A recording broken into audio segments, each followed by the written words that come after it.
காதல் தருவாய் என் அன்னையே.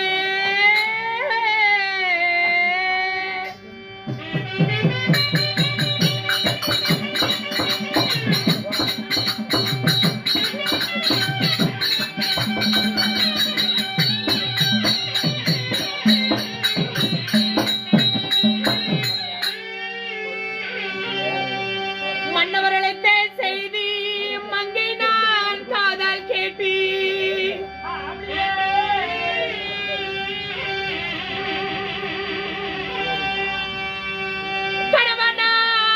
கணவனார் அழைத்தாரன்றி கண்ணியார் காதல் கேட்டி